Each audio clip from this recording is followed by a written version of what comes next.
ஒரு வருடம் கடினமாக உழைத்தாலும் 5% இன்கிரிமெண்ட் போட்டவன் எவன்? அவன் இவன் என்று ஏகவசனம் வேண்டாம். எச்சரிடம் கேட்டால் அதற்கு தக்க பதிலை கூறுவார்கள். அப்படியானால் தங்களை விட மற்றவருக்கு இங்கு அதிகாரமோ? இன்கிரிமெண்ட் போட்டது கணித்துதான் போட்டிருக்கிறார்கள். செய்த வேலையை பொறுத்துதான் இன்கிரிமெண்ட். அதனால் தான் தினந்தோறும் நான் செய்த வேலையில் தவறு கண்டீரோ?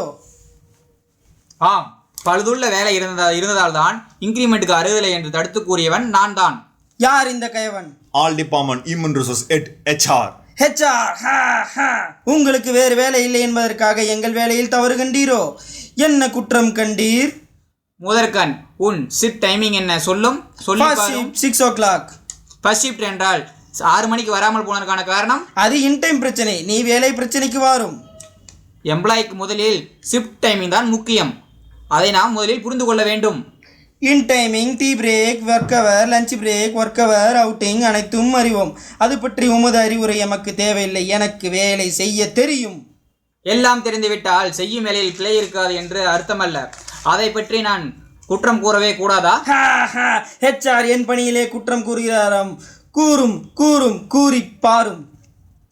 Employees behaviour corporate. உங்களுக்குள் போட்டி இருக்கலாம், அதுவே பொறாமையாக மாறிவிடக் கூடாது. சண்டையும் சச்சரவும் HRின் பரம்பரை சொத்து. அதை மாற்ற யாராலும் முடியாது. பொறுத்து பாரும். HR அவர்களே, என் பணியில் என்ன குற்றம் கண்டீர்? கான்டாக்டிலா? இல்லை, பர்ஃபார்மன்ஸிலா? பர்ஃபார்மன்ஸில் குற்றம் இல்லை. அது இருந்தாலும் சரி செய்து கொள்ளலாம். கான்ட்ராக்ட் தான் குற்றம் இருக்கிறது. என்ன குற்றம்?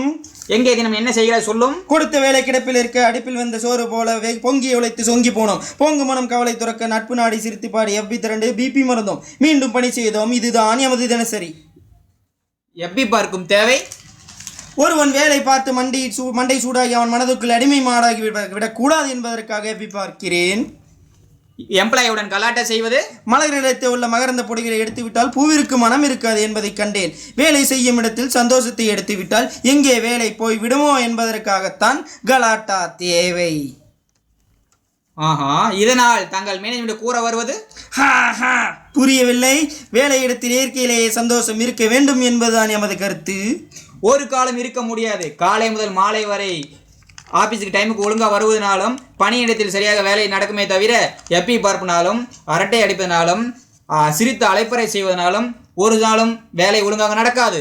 பெரிய பெரிய போஸ்டிங்கில் இருப்பவர்கள் கூட FB பார்ப்பது கிடையாதோ? FB ஆபீஸிலே பணிபுரிவராக இருந்தாலும் கூட அவர்கள் அக்கௌண்டை ஒரு காலம் ஓபன் செய்யவே கூடாது.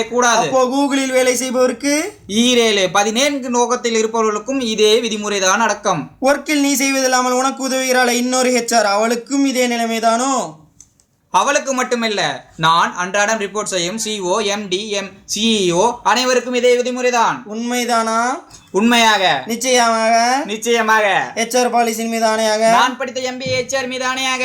HR